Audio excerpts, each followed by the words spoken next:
UK Genesis podcast. I'm your host, Gary Jones. My co-host today, as always, is Joe Waltham. Hi, Joe. Hi, Gary. Hi, everyone. Are you doing well today? Yeah, I am. Thanks. Excellent. And my guest today is Dom Wint. How you doing, Dom? Hi, I'm good, thanks, Gary. Whereabouts are you based? I'm in a little village called Diggle near Oldham, which is to the east of Manchester. Cool. Thank you very much for joining us today, and thank you to our listeners who I know will be tuning in right about now. And if you're listening again, fantastic. Thank you very much. If you are listening live and you've got a question for Dom, then please ask your questions on Twitter with the UK Genesis hashtag. If you put it to @UK Genesis, but if you don't want to send it to all your followers, then that's fine as well. So Dom, for those who don't know you, and I have to say that includes me really as well, despite our kind of pre-show chat. Can you tell us a little bit more about yourself, what it is you do, and yeah, how you've got here? Yeah. So I, after leaving university, I got a job as a journalist. I worked in journalism until 2007, and then sort of freelanced after that. And then the work kind of dried up, and I needed something else to do. So, being kind of a bit of a geek, kind of wanted to get into coding since I was a kid and design computer games, and it never took off. I thought I'd try my hand at web design. Did a few courses at a local college and sort of taught myself beyond that the basic HTML, CSS. We got into a little bit of PHP, but not overly far with that. And as I'm sure a lot of people in this industry, if you like, started designing websites for friends and family and contacts of friends, etc. And it's just grown from there since 2011. Started out with static sites, moved on to WordPress a year or so after that, and discovered Genesis about 2.5 years ago, and never looked back, as they say. How did you come across Genesis? How did you find it? I had a contact from a guy who wanted to. He had a contact who had a website for a children's play centre, and I think it was built with Drupal or Joomla, or it was a content management system that they couldn't get their head around. And my contact knew how to use WordPress and wanted it converted into WordPress. And in the initial conversation with the guy Simon, he said, "Which framework do you use, Thesis or Genesis?" And at the time, I hadn't heard of either of them. So I looked into them, and I could see that. Well, I couldn't get my head around the Thesis website and kind of what it was, but Genesis just seemed so kind of straightforward and simple. Just looking at the website, you could just immediately work out what it was. So I thought I'd give it a go, and yeah, here we are. So thank you to Simon and the Round the Twist Play Centre somewhere in Chester, because it's down to you. Did you ever get a chance to look at the Thesis framework at all? I didn't actually go back. No, I think in the initial stages after I'd used Genesis a couple of times, I went back to see if I could then sort of figure out what Thesis was all about. But I was so happy with Genesis and kind of how much further along a development it moved you just out of the box that I thought, well, this is it. I bought the full theme package and just thought, well, this is me set for a good few years with this, and it hasn't disappointed us. New themes coming out even now that look great. So. And so, do you solely work with Genesis now, or? Pretty much, yeah. I mean, I've got a couple of projects. If I'm doing like a holding page or something like that, I'll just do that in simple HTML, CSS. Just a logo and a bit of text, etc. And I have a few clients who've come to me with a theme they found on ThemeForest that they're desperate to use, which I'm desperate for them not to.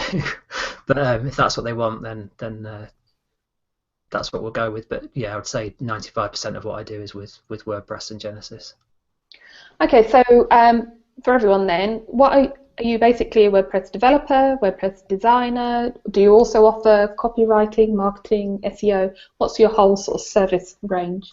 I'm trying to strip it down a bit at the minute. I came to it wanting to do the whole thing. I got in my head that I was going to be doing elements of design and do logos, and then with having a journalism background, I thought, copywriting won't be a problem, and I can do SEO, and I can do articles, and I can kind of manage people's sites like that. And as time's gone on, when you factor in trying to run your own business, and I've got a young family as well, there's only so much you can do. And I found some really good people along the way in terms of design. I'm still looking for content writers, but I've got a few, got a few in the pipeline, and there's people I can go to. Marketing, I've got covered. Photography, I've got covered from people. So I'm trying to sort of drill down to just being websites and kind of handle the other stuff to other people. I would class myself as an implementer rather than a developer. I generally work with the sample theme and I can customize that to a point, but what I really want to be able to do is kind of pick a theme apart and sort of turn it into something that's really useful for the client, and they will get the most out of it, and it's simple for them to use. So that's kind of where I want to go with it. But at the minute, it's very much take a theme, make it look a lot better, and add the functionality that the client wants. But there's always a kind of caveat with that at the minute, in terms of having to use a few more plugins than I'd like, and sort of hack at those if necessary, rather than kind of having it simplified and kind of included in the theme. So that's kind of where I'm at the minute and where I want to go in the next few months and years and so on. We've all been at that stage. Good. I'm glad to hear it, because everybody has been through that stage of getting to grips with code that they don't necessarily know, or in some cases coming from a completely non-computer science, non-coding background, and having to get to grips with any type of code. So yeah, it's all a stage that we've all gone through. Oh, good. It's good to hear, because you do feel when you work for yourself on your own, especially I do feel a bit disconnected from the community, as it were, because I haven't yet had the opportunity to go to like a WordCamp or any sort of meetup to do with coding in general, let alone WordPress. I know there are some about, and they always fall on Wednesday nights, which is when my wife does guides and rainbows. I can never get out of the house, so circumstances in life just takes over, and you just think, is it just me, or is this kind of how everyone's either done it, or is this how everyone's doing it? And you just worry that you're not. Ultimately, I worry that I'm not giving the client what they need to have, and that's the biggest thing, because if their website falls down, it's their business that that is put at risk. And I know it can be fixed, but for the hour, day, whatever, that's not working properly or it's offline, then that is, it's crisis, isn't it? So and so I've pretty much learned on the job as well, and I find that you end up taking on a project and you sort of think, I think I'm going to be able to work out how to do this. Do you kind of take that approach as well? Again, yeah. I mean, this is one of the points I was going to raise. When you come to doing a scope someone's project for them, how confident are you with saying yes, I can do that? Because you know it can be done. You've seen it elsewhere. I mean, I've probably been a bit gung-ho in the past with things like that, and I've kind of just had a quick look on Google, found that there are plugins available for something.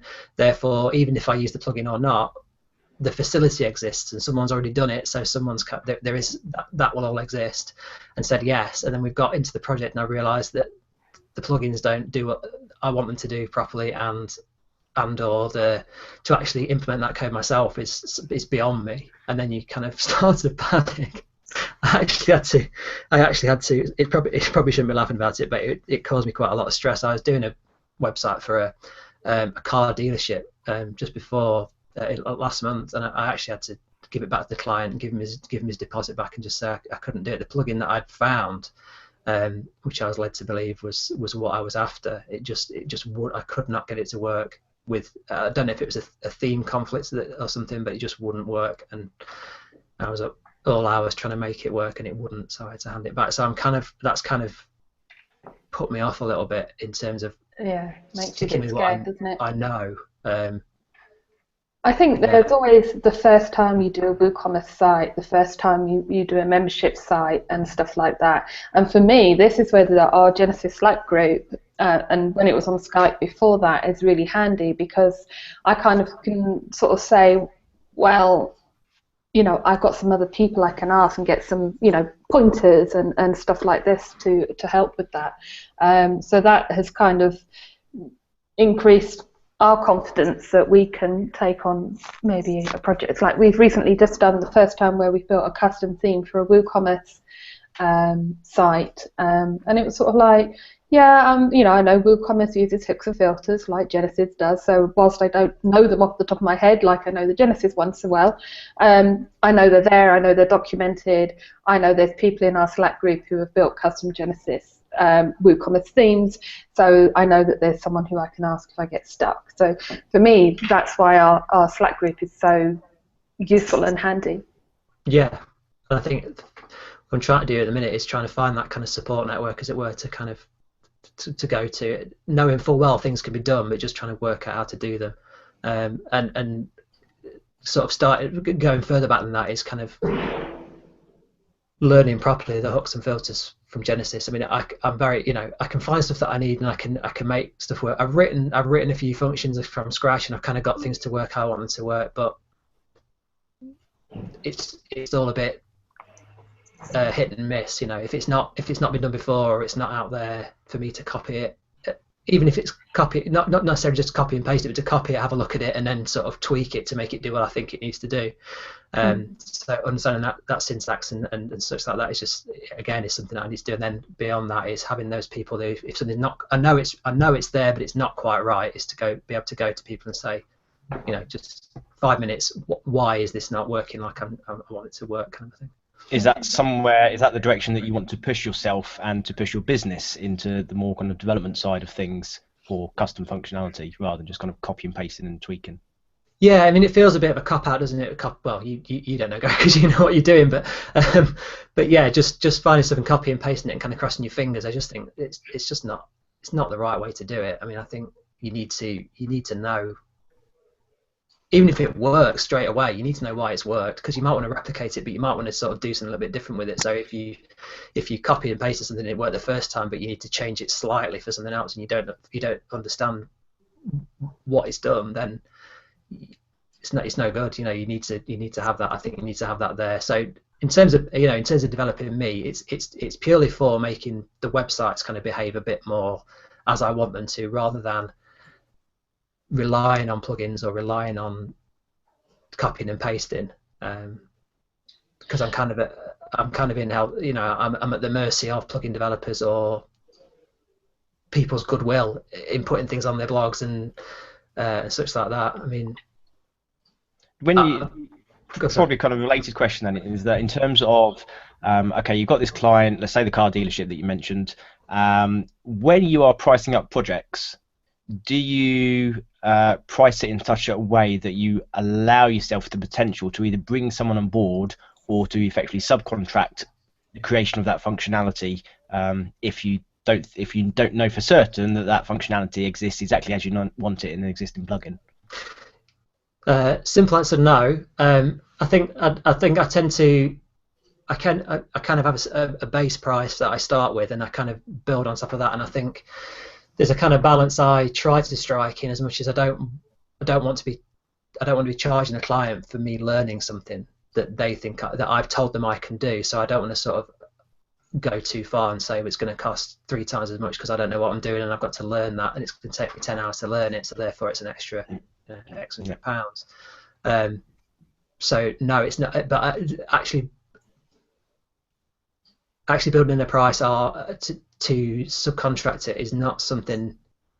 It's not something I actually considered. I don't think. There's been a couple of jobs where someone's come to me with an API and said, "Oh, I need this to work on my website," and I don't even know where to start. So I've kind of thought, right, well, it's going to cost.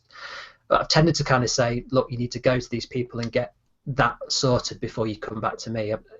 Again, there was a desire. There was kind of I kind of tended towards, in 18 months, 2 years ago, probably even closer than that, I tended towards sort of saying, yeah, I can do it all, don't worry about it, I'll sort it all out, and building the price in. Whereas I think, not just with the car dealership, but before that, there's been a few times where I've just thought, look, you can go and, if you need photographs, go and get photographs, then come back to me. If you need a logo, go and get that and come back to me, rather than me trying to take it on and manage it, because I probably put a little bit more in the cost, and I get a little bit more money, but I've still got to manage all that. Whereas if they can go away and manage it, then that extra little bit of money that I'm potentially getting there's no point. it's a lot more stress on me having to keep liaising between people rather than just going directly to someone. And at the end of the day, I am what I am. I'm a guy that works in an office at home on his own, building websites. I'm not some full service agency who you expect to kind of go to and say, right, here's my company. I need 15 pages of content. I need 150 staff pictures. I need that's not what. I'm conscious that I promote myself as being Dom in his office at home building websites rather than the full service agency of clean page design.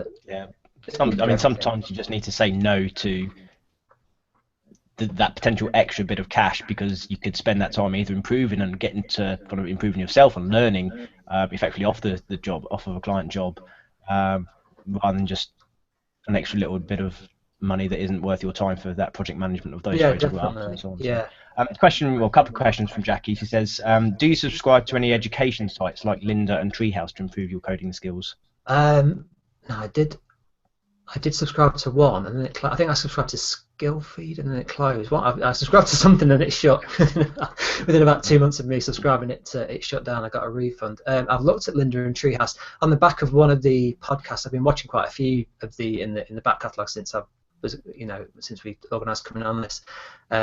And I can't remember the guy's name. It was number 2. I think the guy who did the website for the drummer out of Madness and his brother Paul Smart. Paul Smart. Yeah. Yeah. And he mentioned Code Academy, which I've been and had a look at since, and looked into the PHP side of that. So no, I haven't. I've looked at Lynda, I've looked at Treehouse, and I haven't made the jump. There's quite a few things like that where, even though I'm in, what am I now, 4.5 years I've been going as clean page design, there's still that kind of reluctance to pay for lots of things in case it all goes belly up. I sound like a terrible pessimist. I'm not, but there's still that reluctance to kind of have all these subscriptions going out for certain things, when I'm still worrying if the phone's going to ring for work, which it hasn't stopped doing for the last 18 months. So I should just kind of trust and think, right, the work's going to come. What do you need to get better? Go and do that. So in answer to the question, no, I don't, but it's definitely something that's on the horizon. I think that, and looking at subscribing to Shridar's blog, which I know you also discussed with Paul, and I was absolutely horrified when everything went down to paywall, because it was incredibly useful. And he's always, if you type in anything to do with customizing Genesis, he's always in the top 1, 2, or 3 results on Google. And the first time I clicked on it, I thought, yeah, I found it, and went to it, and please subscribe. I thought, oh, you. I clenched my fist, but I've since calmed down and thought, well, hang on, I'm making a nice amount of money out of WordPress and your free advice. Why shouldn't I pay you some money to help me build these websites, and further from that, learn more about how to use Genesis? So. Absolutely. Another question, or the other question from Jackie is: do you work with a starter theme, or do you tend to customize Genesis child themes, existing ones, from StudioPress or Web7 Marketing? I started to use initially when I came to Genesis, because what I was doing was essentially like PSD to WordPress conversion. So I was just kind of I was just building a website on top of Genesis. So I've tended to use the sample theme pretty much exclusively, and I still use that. But again, it's something that I've meant to do, because I kind of install WordPress, add Genesis, add all the plugins that I normally use, and then typically add a widget area beneath the header so I can put a slideshow or a big image or a call to action or something in there. And that's probably the extent of the customizations, is adding extra widget areas, using a great tutorial from Carrie Dills that I found, which has served me really well. So that's kind of my starter theme. I do use, but in the last 6 months or so, I've gone and had a look at the themes on StudioPress, and sometimes thought, well, that lends itself to the project that I'm doing. Only I've used Parallax Pro quite a few times. I've used Altitude Pro, I think Centric, and I can't think. There's a couple more that but they've always been. I don't tend to just pull them from StudioPress and use them as they are. There tends to be some customization involved. Only CSS stuff.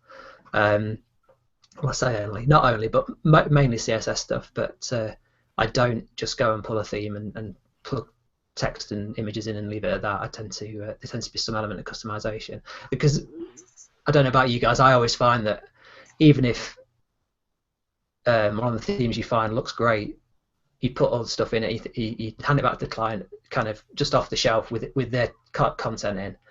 They always come back with a can you just, or oh yeah I like that, but can we just make this, you know, a bit bigger, move it here, change the background, add this, and that always then involves a little bit of customizing. So it's rare, or I don't think it's actually happened, where I've just taken a theme off the shelf, as it were, put the content in and handed it back, and the client said, yeah, that's great. There's always something. So I've only ever had that happen once, and I was sort of like, right, so here we go, now what should we change? She goes, oh no, I like it just for how it is. So how about we change this colour? Oh no, I really like that colour of orange, that shade of orange. No, I really like it just how it is. And I'm there going, okay. Brilliant. I think there's a tendency, I guess it's the same in any industry, when you work with something day in, day out, if you take a theme and you just plug in the content, you know, just follow the theme setup, put all the content in, and look at it, and you think, yeah, but it looks like it does on the demo, or it just looks like it looks like another Genesis website, which is not a bad thing. But I think when you work with it, you kind of get used to. I can, if I go to a website now and think, oh, that's Genesis, you can tell. But of course, if you're a dentist, or if then you're not looking at Genesis websites, you're not even looking at websites day in, day out. So you know, it's perfectly acceptable, I think, to sort of have an off-the-shelf theme. It's just, as you say, it's just not something that tends to happen, that you hand it back to someone and they say, yeah, that's fine, let's go with that. So how do you manage projects then? You know, how do you... Badly. I was going to say, what is your sort of workflow? So once you've had an inquiry, how do you get that person from the inquiry to signed on the dotted line? Okay. I mean, again, it's something I'm trying to nail down a bit more. So the inquiry comes in, we have an initial meeting, usually face to face. I get the majority of the inquiries are local, sort of within sort of 10-15 miles of Manchester. So most of the time I can go and visit somebody and try to get a good idea of what it is they need. And this is something that I'm trying to. I've recently been looking at my sort of scoping / proposal document and trying to sort of nail that down a bit more to really. To get out of the client what they actually want the website to do, and also to keep me honest in as much as if you want a website that's going to get you a certain number of inquiries, then we need to be tracking what's going on and if it is getting those inquiries, and if not, why not, and what can we do, and sort of ongoing management rather than here's a website, off you go, thanks very much, here's your invoice.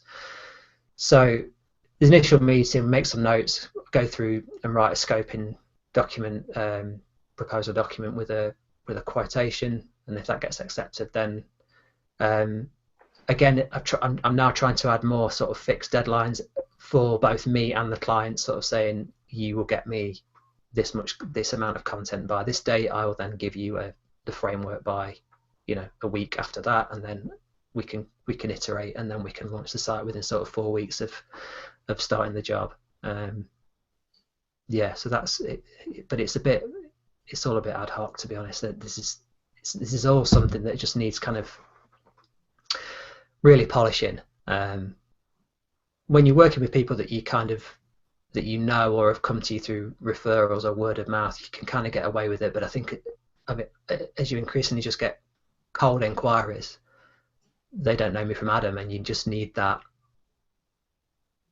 edge of professionalism rather than just being, you know, I know someone who can build you a website. It's someone that's found you on the web and they think you're a reputable company, and etc., and you just got to be a bit more savvy about it, I think, from then. So how do you manage getting the content from your client? Do you use any tools or anything for that, or do you just sort of like ask them to send you Word files? Yeah, I do just ask them to send me everything they've got. Yeah.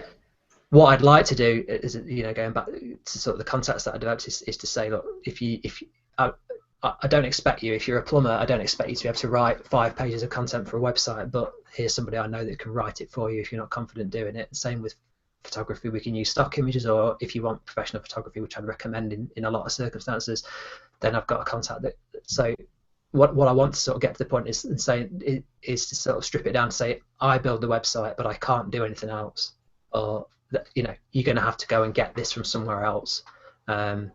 And then bring it back to me. But at the minute, it's kind of, if they've got an existing website, we take stuff from there and tweak it up. So, I mean, usually if they've got an existing website, it kind of then the idea behind getting a new one is to kind of, it's because they kind of need a bit of an overhaul, and so they go through and tweak what they've already got. So yeah, ideally, press them a bit more on that and just getting them a bit more, getting that a bit more streamlined. But yeah, I do at the minute. It's just, what have you got that you can send me that I can put into your website?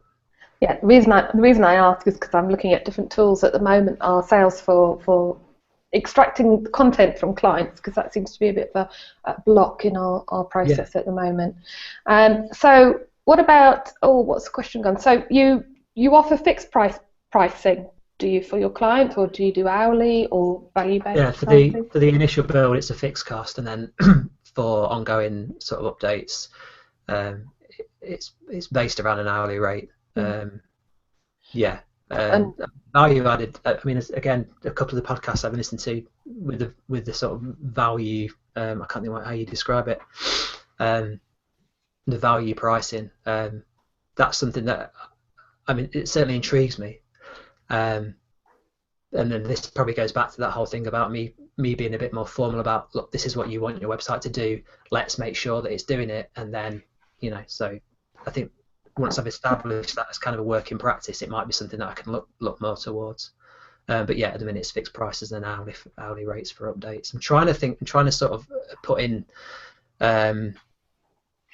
sort of maintenance packages and things like that. But again, it's just it's whether the reward is worth the kind of admin that's involved in that and the upkeep. So. And sorry. So do you use any particular apps for time tracking, for project management? I'm a bit of an app junkie myself. I'm always trying lots of different ones. So I'm wondering if you've used any that I've not heard of.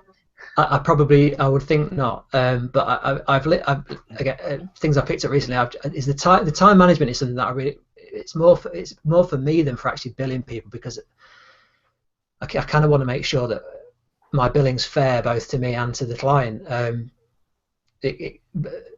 I work, because I flip between, as I'm sure everyone does, kind of flip between projects. I would love to be able to kind of properly track what I'm doing on each website, and at the end of it, work out how many hours I've spent, and then I could use that in, say, 6 months' time and sort of work out, well, look, I'm spending the average 20 hours a website. Why am I only charging this much for it, kind of a thing. So one that I've heard mentioned a few times here and elsewhere is Toggle, which I have, but I'm sounding awful. I just never remember to turn it on, or then never remember to turn it off. So But at least with Toggle, it reminds you, hey, you've left your Toggle running for 8 hours. Are you sure you're still working? I used to send me reminders all the time. And forever starting it saying, well, I've been working for about half an hour on this already, so you add half an hour onto your Toggle timer and stuff like that. So I mean, it's something I need to be a bit more regimented about. I think I found there's a designer friend of mine that used one that he recommended a while ago. It was a paid for. I can't remember the name. It was a paid for one, and it kind of tracked. I'm sure it tracked kind of how long you were in it. You were in an app. So if you were in Photoshop, it would track time in that. Sorry. Rescue time is one that's I think it's like that tracks kind of the title of the kind of current application. Right. Is when you use, like for me, I use Slack for both kind of within the Genesis and other communities, but also for contacts with the client as well. So it doesn't kind of work like that. And obviously the browser, you think, well, yeah, I could be checking out a website and debugging some CSS on the front end, but equally I could be on Facebook or whatever. So just the fact that I'm in Chrome doesn't help me particularly much. No, that's So there's something I need to get more on top of, but again, all these things to kind of add in, as well as just doing day-to-day work and dealing with things. It's one of the ones I keep trying to persuade myself to use is the Pomodoro Technique. So it's basically, I mean, I don't know it fully. There's like 6 steps to it, but basically the first kind of step is you break your work down into blocks of 25 minutes, and then you run a timer for 25 minutes, and you can either just run whatever time you've got, or there are kind of Pomodoro timers. So you do your 25-minute stint, then you have a 5-minute break, then you can do another 25 minutes and a 5-minute break, and then after 3 sessions, it's like a 15-minute break. The advantage I found for that is that And the idea is you have no distractions, you just head down, you're working for 25 minutes. If you do get a distraction, you can log it, so you know that actually it wasn't 25 minutes work, it was only 20 minutes work plus a distraction of whatever. And I find that's good for me because it constantly, every 25 minutes or every half an hour, it's forcing me to take a break, to get up, go and get a drink, have a look out the window, just kind of get a break to mentally prepare for the next kind of 25 minutes of solid work. And then just at the end of the day or at the end of the session, you can count back how many blocks of 25 minutes you've done, obviously add up, and if you're doing kind of hourly rating or you just want to see how many hours you spent on something, you can just add that up as needed. I find that is working well for me. Things like on Toggle and some of the other Harvest and some of the other timers that you have to manually start and stop and assign to tasks, I just find I forget to even turn those applications on, let alone start it and stop it as and when needed. Yeah. That definitely sounds like a better idea. Is kind of working to fix, because there's some I read something a while back about how long you can actually physically concentrate for. So that fits in with kind of, I think someone said you can't, no one ever does more than 5 hours of actual work in a day. You know, in an office environment, you don't work for more than 5 hours because you get something to eat, you go to the bathroom, you're chatting to your mates, you're on Facebook, etc., etc. You can only focus for 5 hours. So I think that kind of fits in with that idea. No, I quite like that. I might give that a go. I definitely, it's definitely something that I need to say more for my benefit than anybody else's. You think, I've been on this website, I've been doing this for ages, but then if you were to track it, you probably haven't. You probably spent no more than sort of 10 hours doing it, but it feels like because you've been working on it across a week, on top of another 8 or 9 other projects, you feel like you've been doing it for ages and it's not really got anywhere. But if you were to track what you've actually done with it, then you realise you've actually not spent long enough on it to get it anywhere, and that's why it's not got any further than you'd like it to. Well, the couple of apps that I've tried, there's one called Pomodoro 1, which is a free one, and there's one called Team Viz, V-I-Z.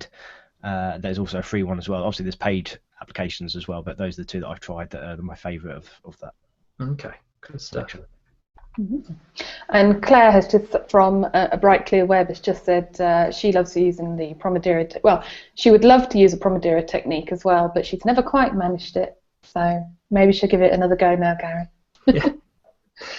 What are we going to do? So you work from home, and you've been working from home for some time. How do you manage the distractions of working from home?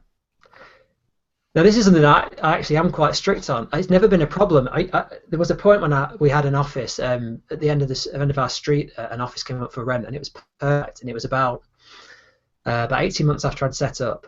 I was initially working at home, and then this office came up. I moved into there, and it really helped my business because I think it really legitimised my business. I was a limited company, and I wasn't just a guy in his bedroom building websites. I had an office, and I had a different phone number, etc., etc. But I just found that actually the work just didn't work because, again, we had babies at home, and it's kind of, there was no reliable kind of cloud management of what I was doing. So whatever I did in the office, I got a sort of almost brand spanking new iMac down in the office, and I got an old G4 tower at home that was kind of crumbling. So I couldn't do certain things between one and the other. Whatever I was doing in the office, I had to leave in the office, and then when I got home, I had to work on something else. So it was kind of, let's move back home. But actually, people sometimes say, I bet you just slack off and watch Holmes Under the Hammer, or go and do this, that, and the other. But that's something that's never been, the kids go to school, the kids go to nursery, and my wife and I both work from home in the same office, and that helps because we've got we can have a bit of banter, and it's a bit like being in a normal office in inverted commas. But actual discipline of going to work has never been an issue. The issue's been putting the kids to bed at 7 and not going back to work, because I think that's something that a trap you can fall into, is the office is in the house. So whenever you're not looking after the kids or you're out, you're in the office working. I think that I'm not saying I'm some sort of workaholic, but it's kind of like, what do you do other than go into the office and work? It can become so natural just to, when you're not doing something important, you go to work, you're just in the office and it's always there, the computer's always on, and it's just, so it's kind of getting away from that I've found the problem. And justifying to myself that, look, I've done a day's work. I sat at my desk at 8:30. It's now 6:30. I've done. That's enough. I've worked. So unless something absolutely has to be out the door, you know, because you promised it tomorrow and it's not finished, or someone really needs something by tomorrow and it's not finished, then give it up. Take the night off. Read a book. go outside. Where do you see your business going in the next 12 months? From a kind of, from my point of view, sort of a personal development point of view, as you know, I think you probably got the idea. It's just developing me as a developer, developing my systems to the point where everything's kind of set in stone, and I'm not kind of making things up as we go along, as I sometimes feel like I'm doing now. So it's standardizing everything. I'm getting a new CRM system set up at the minute, so I can keep contact with my clients a bit better and kind of just manage all that a bit better. So hopefully that and I kind of refocus up to and after Christmas on what clean page design does. Sorry to speak about it in the third person, that sounds awful, but so kind of just refocusing on what it is I actually do. I am a web designer, looking to become a web developer. That's what I do. Anything else, you know, I've got the contacts that can do that. In terms of, I mean, I'd like some. I genuinely enjoy just building really nice, functional, clean brochure websites. That's what I really like to do, and I think there's looking around here. There's lots of people like me, and there's plenty. And I'm not struggling for work, so there's obviously plenty of work out there. So I'm not kind of looking to create the next big kind of move in web development or anything like that. I'm happy just sort of helping businesses get the most out of their websites, and that's what I want. So it's kind of I am getting a reputation locally where I live in an area called Saddleworth. It's kind of a collection of 4 or 5 villages, and it really is one of those places where it is who you know, and I want to sort of establish myself as being one of, if not the web designer in that area, and that I'm confident that would provide enough work for me for years to come. So that's kind of, there's no grand plan of taking over Manchester or anything like that. I'm happy just in Saddleworth building brochure websites for, there's lots of kind of consultancy type businesses and one-man bands, and I think people call them solopreneurs, etc. like that. And I think that's really, I've no grand vision other than just help people get good, because there's so many. I mean, I'm not saying all the ones I built are perfect, but there's some such dreadful websites that people have that you know. And I think with the kind of the growth in things like, and this is not to do them down, because I think if they're done properly they look good. Things like Wix and other places like that, certainly better than anything you used to get from, you know. I can't think of someone who used to get those free websites and such from, but you know, even sort of WordPress build it yourself stuff, I think it is moving towards there being better websites, but there's still a lot of people out there with really awful, horrible websites, and not even the way they look, just they don't work properly, or they don't, you know, they don't do what I think people want them to do, and just helping people out with that is what I want to do.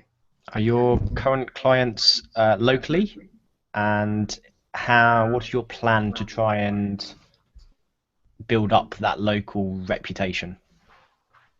Yeah, most of the clients I work with are, probably within like a 20-mile radius. Most of the people that I've got.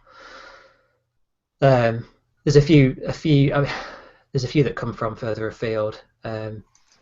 So I mean, I do some breakfast networking. I do go to a few local kind of networking, you know, not web related, just general business networking events. And it's really just it's Saddleworth is a strange place, and it really is a word of mouth place. And I think once you do a good job for one person, it's surprising how many other people come out of the woodwork and say, oh yeah, I got your number from such and such. Which is great as long as you're doing a good job and offering a good service. And that's really how the business has grown, through the combination of breakfast networking and just word of mouth, and getting contacts. What I was trying to do, and I'm still looking to do it, is look for, you know, people that can pass work to me, and me to them, obviously. But so graphic designers, people that do SEO, that aren't agencies, etc. So the kind of the other one-man bands that do kind of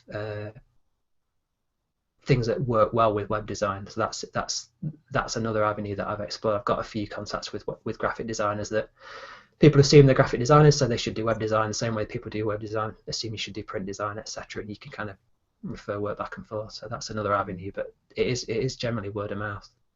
Yeah, I've looked at a few breakfast business networking events, but I'm not really getting up at. I'm not an early morning person. That 6:30 start when you still also got to get the kids to school is just not happening for me. No, I'm in one at the minute. It's kind of an informal. It is breakfast. I mean, it is a 7 o'clock start, so it's not especially this time of year. It's not easy, but I think if you find the right one, yeah. I was in BNI for 18 months, and it was good initially, and it was good for a time. It just got to be a slog, and I think once it reaches that point, it kind of becomes like another business you have to try to run, and it's quite serious. So the one that I'm in at the minute meets every fortnight, and it's quite informal, so it's a bit less pressured, but it's just good for building those kind of ongoing relationships. Yeah. So you already mentioned that you've never been to a WordCamp. What's it going to take to get you to come to, say, WordCamp London? Is it just lack of opportunity? Yeah, just knowing that they're there. I mean, I only recently discovered I've missed Manchester. I missed the one in Manchester, which was, so this all comes back to me kind of not be. Although I'm building websites using Genesis, I'm not kind of involved in the community as much as I probably should be. So it's just, and through watching the podcasts from you guys, I've made quite a lot of inroads into finding out where all these things happen. So yeah, it wouldn't take much to get me to come to a WordCamp. It'd just be time and venue, and I'm there. I'm having read a lot of reviews and things of people that have been saying it's just amazing. It's just people about WordPress for 3 days. It sounds brilliant. Yeah, I would love to come to anything like that. There's Edinburgh is November 21st. Looks like it's a one-day thing. Yeah, November 21st, so in quite 3 weeks' time. Yeah. That looks to be probably the next UK-based one. Okay, good stuff. Because I was looking at the WordPress meetup that in Manchester that is run by, and again, I'm terrible with names, the guy that you had on a couple of weeks back who was one of the original WordPress developers, yeah, and that's on a Wednesday night, which completely rules it out. They're looking to get one in Huddersfield, which is kind of equidistant from Manchester, but at the minute that's kind of an in development one. So that's on Tuesday, so that would be viable. So if that ever gets off the ground, then I'll certainly be paying them a visit. There's a couple of there are a couple of sort of smaller ones that I know about as well. But again, they're always on Wednesdays, which is the only day that I can't do. Everything's on a Wednesday. So well, if you get yourself down to London, if there's any talks on there, they tend to be a Thursday night. Okay, yeah. It's a bit of a trek, I realise that, but it has been done. They have had Manchester-based speakers, or certainly they've had Leeds speakers as well. So there's some people come down for that. So just a shout out for the Manchester one is Wednesday the 18th of November. Mad Lab, and actually one of the talks for November the 18th is Sue Fernandez, who is on episode 9 of this podcast, and her talk is called The Genesis of Things, an Introduction to the Genesis Framework. So if you are local to Manchester, this is talking to the global people, not necessarily just Dom now. If you are local to Manchester and you're available on Wednesday, November the 18th, then get yourself down to that, support Sue, find out more about the Genesis Framework, which hopefully most of you probably should know about, but there's always room to learn more about something for another person's perspective on that, so look out for that one. Okay, Joe, should we do the quick fire round? Yeah, before we do that, let's have a quick mention of the UK Genesis retreat, which we're just trying to gauge how much interest there might be in a group of developers meeting up in, say, Centre Parks for 2 or 3 or 4 days of informal get-together, talking, helping each other out, business side as well as development and design and so on. And if anyone is interested to know more about that, I think we have a potential date for March. A potential location for Wiltshire, as nothing's booked, then drop me a message on Twitter at Joe Waltham, and I can send you some more details. So the quick fire round. Do you want to do the quick fire round, Gary, or do you want me to do it? Oh, I think Gary's muted. Gary's muted. He's opted out. I guess that would be me then. Yeah, go on then. I'll give him a chance. Okay, so the quick fire round. What did you want to do when you grew up? Originally, I wanted to be a lawyer because I thought they earned a lot of money, and then I wanted to be a rock star, and now I'm pretty happy being a web developer. And do you use Mac or PC? When I'm generally Mac. And what code editor do you use? I use Text Wrangler at the minute. Okay. I've looked at Sublime Text, but again, it's one of those kind of cost issues. I know it's not a massive issue, but it's one of those, yeah. And what do you use to manage your code snippets?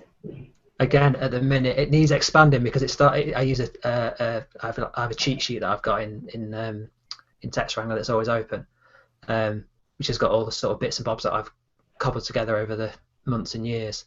But it's got so big now that it needs I need something. So any recommendations from that point of view will be much appreciated. But yeah.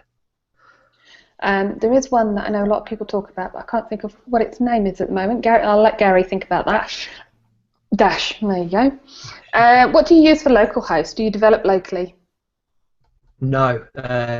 I either develop live, put a holding page up using the Seed Prod coming soon plugin, or I've got a development URL that I install. So things are built live, but not live, if you know what I mean. Yeah. Yeah. And what do you use for designing or wireframes or mock-ups? Do you use Photoshop, something else? Don't do it. Yeah, I used to use Photoshop quite a bit, and then kind of convert that, into a WordPress site. But increasingly, I found that was just for kind of doing things like gradients and drop shadows and stuff like that. And increasingly, even CSS has caught up so much now that you can just do everything with CSS. I kind of find it's pointless doing stuff in Photoshop. I still get PhDs handed to me by designers and such that I can kind of take a lead from. It's a useful thing to have, but I just tend to find that I don't. Wireframing is kind of pen and paper. Although there's a couple of things I'm interested in looking at off the back of a couple of podcasts that I listen to, but no, it's generally just done from my head onto paper and then straight onto the website. Yeah. And do you have a particular starter child theme you use for Genesis? No, it's increasingly becoming more of the themes that StudioPress offer, just as I kind of get my head around using them. So if, as I said, Parallax, Altitude, and a couple of others that I've kind of used a few times now that I'm happy using and kind of customizing it to a point. But generally, it's sample theme that I go with and just build on top of that. I should formalize it a bit more into something that I can readily deploy that's got a lot of the customizations that I do in there, but I haven't got around to doing that just yet. Yeah, I keep making my own starter theme, and then StudioPress will update and they'll release a new sample theme, and then I'll go and start using that. And yeah, I don't know what that's like. What do you think of the customizer? What, within the dashboard? Yeah.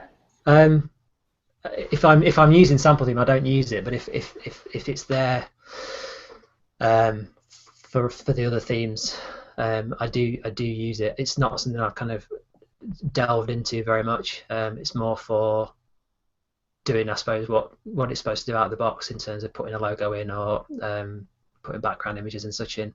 I have kind of learnt to hack at it a bit in the functions to make the area for logos bigger or smaller. I sometimes find it a bit constrained when it says you can only use a logo that's 110 pixels by 50 pixels. I've got one that's 120 pixels and I need to use it. So I've learned how to go and find where that is to be updated, so I can customize the customizer if you like. But yeah. And how would you like to see WordPress changing over the next 5 years? What would you like to see? I don't know how I would go about implementing it, but it still feels, again, it's one of those things where you're so close to it, you don't see a problem with it. Using it day in, day out, it's really easy, but until you learn to use WordPress, it's not. So I think the thing that I kind of struggle with most in getting across to some clients is kind of going and finding where things are. So if everything's within the page editor, then that's fine. But when you have to go into widgets or if you're using a slideshow, so I don't know if it's something that I could do or if something that I don't know if WordPress would do it purely because it's it's kind of on a per site basis, but it's kind of bringing all that together so you didn't have to keep going to the appearance widgets to find the widgets to do certain things on certain pages or certain areas. If that could kind of be if there's a way to kind of pull that into the page editor. But I appreciate that's kind of the customizer. That's what the customizer is being designed for, to replace. Yeah. If you open up the customizer, you can then, I can't remember if you just double click or right click on a widget area, and you can edit that straight away on page and see the live change, or preview live changes. Okay, now we're highlighting what my lack of knowledge then. So yeah, so again, it's finding the time, going through and working out how best to present it to a client, because I do want them to be used. It's not just something that you build a website and give to someone and it sort of stays the same. What's the point of using WordPress if it's going to stay the same for the next 3 years? It might, So kind of that handover and letting the client develop it is something that I'm keen to promote and push on. And what would you say? Oh, hang on, I skipped a question. Apologies. What would you like? Oh, I can't talk. What would you like to see changed in Genesis in the next 5 years? How would you like to see Genesis developed? I don't know, to be honest. At the minute, nothing, because I'm happy with using it and I kind of know where everything is. So if they make any massive changes, then I'm going to be. I remember when there was I can't excuse my lack of kind of technical parlance for this, but when it changed over from well, I noticed the change when it changed from being 960 pixels wide to 1140 pixels wide in sample thing. I think it's the switch to HTML5, was it? Yeah. And it completely threw me, because I'd been used to kind of doing it a certain way, and for whatever reason I hadn't developed a site for like 3 weeks. I installed the new version. I thought I better download the latest version of Genesis, installed it, and sort of did a few customizations and looked at the site. It was all broken, and I had a mild panic for about 3 hours. I tried to work out where everything was. So yeah, until I catch up, I think it needs to stay the same for a bit. Okie dokie. And what would you say are the benefits of Genesis to developers like yourself? For me, it's always been that it just out of the box, it just moves you further down the path. And I think even if you were to, we've mentioned that it doesn't happen very often, but even if you were to just plug in images and some content, then out of the box it works. It's nice and fast. It looks good. It's responsive, but it's not flashy, which is what I like. And it's just kind of, everything just looks so simple and works so well that it kind of out of the box you've just got a lovely website. Whether you do, particularly if you're buying it as a one-off for a blog, I just think out of the box you can just have a lovely website that functions properly, that it works properly. You've not had to faff about with a visual composer or kind of work out. You can quite easily make it look like the examples, which is not something you can say of a lot of the some of the premium themes you can buy. You're struggling to work out what they've done, or they've done something tricky with an image or something. Whereas with Genesis, it's so upfront. There's no hidden extras or tricks or anything like that. Did you watch Genesis Camp at all? I didn't know. Didn't catch it. Do you prefer www or naked domains? I like www. I like saying it. www. What was the first domain you ever purchased? I think it's probably mine. I had a quick look through the quickfires yesterday. I think it was probably cleanpagedesign.co.uk just to make sure that I got it. Because before I kind of came to this, I hadn't done anything. So it was that, or it's either that or 40C The Crescent, which was the first website I ever built, which is a rental apartment in Filey. So it's one of those two. That kind of came with my business. That was the start of my business. So it was either that or my domain. And what's your preferred tool or plugin for dealing with custom post types and custom fields? Or have you not done any custom post type, custom field work? I want. I think that is probably the avenue that I want to look at. Once I've kind of got my head around the initial kind of, as we were saying, hooks and filters, and kind of moving Genesis on for me a bit more, I think the custom post types and things like that is where the good stuff happens, and that's what I want to look into. I'm really keen to get to that. Having read quite a few bits and bobs about, we did this with a custom post type, we've done this, that I think that's where you can do a lot of really cool stuff. So that's high up on the list of things to learn. Gary, you're going to do some of the questions from the audience. Yep. One for me first. Twitter, hearts or stars? You've lost me. Okay, if you hadn't seen, Twitter has changed its favourite stars to be a heart icon. Oh no, stars! Goodness, no. And there's a whole big hoo-ha about it, and bring really? back the stars. And I've still got stars in my app. Have I just not updated? No, obviously not. I use TweetDeck, and yeah, it's all hearts all over the place there. So. Don't like hearts. I'm checking that out now. Loving it. Question from Claire, Bright Clear Web in Edinburgh, coincidentally. I think she's Edinburgh. How do you find working for the third sector? So kind of tricky, because you're often not dealing with. I think again, it's kind of nailing down at the outset what's expected and who you're dealing with. Because I think when you're dealing with trustees and it's part time for them. Often, I've done quite a bit of work with charities and often it's difficult to get anything out of them. They're not quite. They know they need a website to sort of move on, but without having that kind of single point of contact, I find it tricky. I think probably the charities I've dealt with have usually been quite small. So I think once you get to the bigger ones that have perhaps got, probably not on paper, but they've got a marketing department, as it were, they've got someone that deals with that, then I suppose it's probably the same with business as well. When you're dealing with a sole trader, they do everything, whereas if you're dealing with someone that's got that ability, that department, then it's probably a bit easier. But yeah, I like doing it because I think they're the sort of people that could benefit the most from being on the web. I mean, I know I'm doing one at the minute, and I know they said they can't get funding until they've got a website because the website legitimizes the charity. So it's definitely something I like doing, but it's not always easy. Okay. Paul Oaten, one of our previous guests, has given a +1 to Toggle as one of the time tracking applications, and then he's also posted a Pomodoro. It seems to be an online Pomodoro timer, tomato-timer.com. Pomodoro is the Spanish for tomato, so a lot of the associations will be tomato-based references. Jackie asks, what percentage of clients are actively writing content on their new sites? Yeah, not enough. I've got one lady who does. She's prolific, and that's great because again, that's the point of using something like WordPress where you can update it. And I pitched my websites as saying, I use WordPress. You can log in, you can add pictures, you can add news, you can change the text.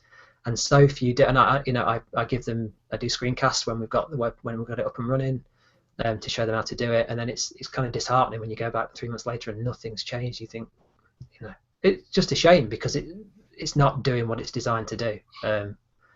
So yeah, a very small percentage, nowhere near enough. Perhaps I need to push more and suggest that you should be doing this and you should be doing that. Yeah. But yeah. And Vinda asks, how do you plan to scale up the business? Are there any specific to-dos in the works? Yeah, well, yeah. I mean, I am happy with where the business is at the minute. To be honest, it's kind of at a level where I can manage it, I think, and it provides enough of an income that's fine. I don't have any grand plans for that, but what I'm aiming to do is with the CRM that I'm getting built is just keep in touch with people more, and with an eye to helping people to update the site more often and just kind of keep their sites fresh. So a big part of what I'm looking to move towards is updates and kind of management of people's sites a bit more than just building them, giving them to them, and then coming back to them later and nothing's happened, or they're waiting for them to get in touch with me because they need something doing. I can sort of go to them and say, look, this has just come onto the market, or this has just happened. How do you feel? It could help you. How do you feel about putting that on? And going from there. A lot of the kind of business experts, well, in fact, probably most of the business experts will typically say that it's easier to get money out of an existing client than it is to kind of acquire a new client. So yeah, it's something I consider. I mean, I don't want to sort of be a mercenary about it and try and sort of squeeze my money out of people, but there is kind of a revenue stream there that it's currently untapped because I just wait for someone to want to change something, which can be anywhere from a month to 18 months. I have some clients that are ringing once a week wanting changes, and some clients I never hear from again. But then when you get in touch with them, oh yeah, I've been meaning to get in touch with you. I've got X, Y, Z to do my website. You think, well, I could have done that. I could have done that ages ago. So yeah, that's definitely something that I just make more kind of regimented about doing that. Yep. Got Jackie says that content creation sounds like a great business opportunity. She also then she's linked to the Pomodoro 1 application that I mentioned previously, and somebody else retweeted what Jackie had tweeted. So there we go. Cool. What was I going to say then? Yeah, if anybody wants to join the Slack group, and I'm just kind of going to suggest this to Dom as well, that if you head to genesis.community/Slack, that will get you what looks like, because it is a WordPress page. You just enter your email address, and that will fire off to Sridhar, and he'll add you to the Slack group.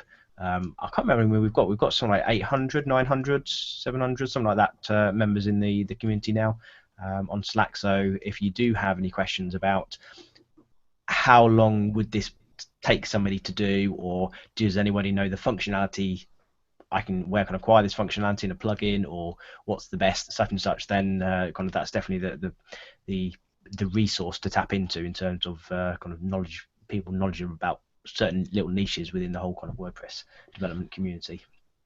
887 people are in the Slack group. Cool. Good stuff. I'll be up there in 5 minutes. And Devinder just makes an observation. He says, but clients don't give content creation equal or more importance as against web design and development. So they think, it looks great, and they want it to work well, but they don't appreciate the impact that good content can have to the SEO and to conversion and so on. So cool. Right then, we'll start to wrap up. Who would you most like to see on the podcast in the future? I've been dreading you asking this, because I knew you were going to ask it, and I've been hunting around for some people the people that I kind of look out for and look at a lot are all US based. So I'm sorry that I can't. And some of the other people that I've come across have already had on the show, so I'm kind of struggling a bit. But no, that's absolutely fine. It is becoming a harder and harder question to ask people. I'm sure, yeah. It's becoming harder and harder to find people to schedule into those slots. We've actually had another one kind of cancelled for December, so might be a couple of weeks or couple of sessions now before we get back with the next episode. Where can we find you online, Dom? I'm at cleanpagedesign.co.uk, and I'm also on Twitter at cleanpagedesign. I have a Facebook page which at the minute just has my tweets on. It's something that I don't do enough. I'm wondering whether I just got rid of my LinkedIn profile not so long since, because I just wasn't using it. I was just getting random requests from people that I didn't know, so I just binned that. So at the minute it's Twitter and Facebook and my website, but might not be Facebook for too much longer. That's a whole nother issue. Cool. Right, thank you very much for joining us today. Thank you to our listeners as well. Thank you for sending in those questions. We will, we're not here in 2 weeks' time, and the one in 2 weeks after that is also cancelled. So we're probably middle of December before we get back. But anyway, any final words? Any final parting words from yourself, Don? No, just thanks very much for having me, and I hope some things that I've said have kind of struck a chord with people who've got their own business and kind of, as as we said, wondering if people are doing what you're doing, or just sort of sitting there wondering if you're doing the right thing. Yep, absolutely. Thank you, Joe. Thank you. And we'll see you all at some point.